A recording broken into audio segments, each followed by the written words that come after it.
Hello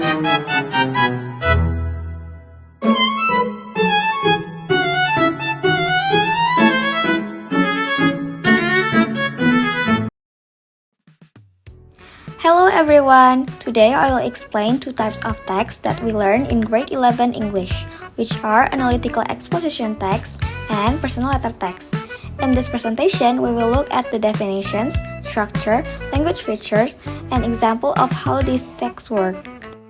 This is the first material, analytical exposition text. An analytical exposition text is a text that expresses the writer's idea or opinion about a topic. The purpose of this text is to persuade the readers that the opinion is important or worth considering. The social function of an analytical exposition is to convince the readers. In other words, the writer wants the readers to agree with their point of view by presenting logical arguments. An analytical exposition text has three main parts. The first part is the thesis, where the writer introduces the topic and states their position or point of view. The second part is arguments, where the writer explains several reasons to support the opinion. And the last part is reiteration, which is the conclusion that repeats the writer's main idea and strengthens it. An analytical exposition has several common language features. It usually uses the simple present tense because it talks about general facts or opinions. It also uses relational verbs such as is, or become to make statements. The text focuses on general participants, not specific individuals, and it uses connective words to link arguments and show relationship between ideas. Before we move on to the next material, I will also explain how an analytical exposition usually ends. In the conclusion part, the writer repeats their main idea and strengthens their opinion. There are several expressions we can use to conclude an analytical exposition. These expressions help signal to the reader that the argument has finished and the writer wants to restate the final point. Now we move on to the second material, personal letters.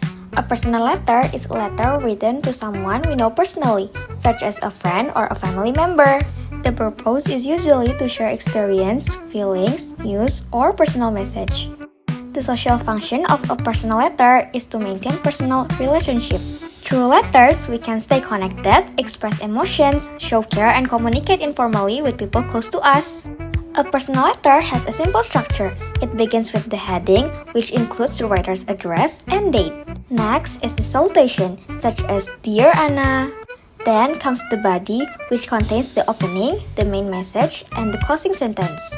After that, we add the closing, like love or sincerely, followed by the signature, which is the writer's name.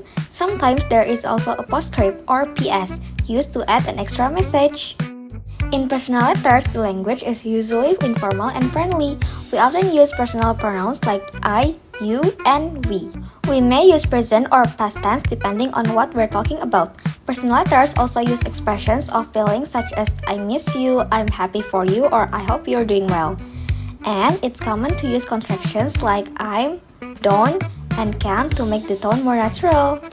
When opening a personal letter, we can use phrases like how are you, I hope you're fine, or it's been a long time since we last talked. To close the letter, we can say things like take care, write back soon, or I hope to hear from you soon. These expressions help make the letter sound warm and friendly.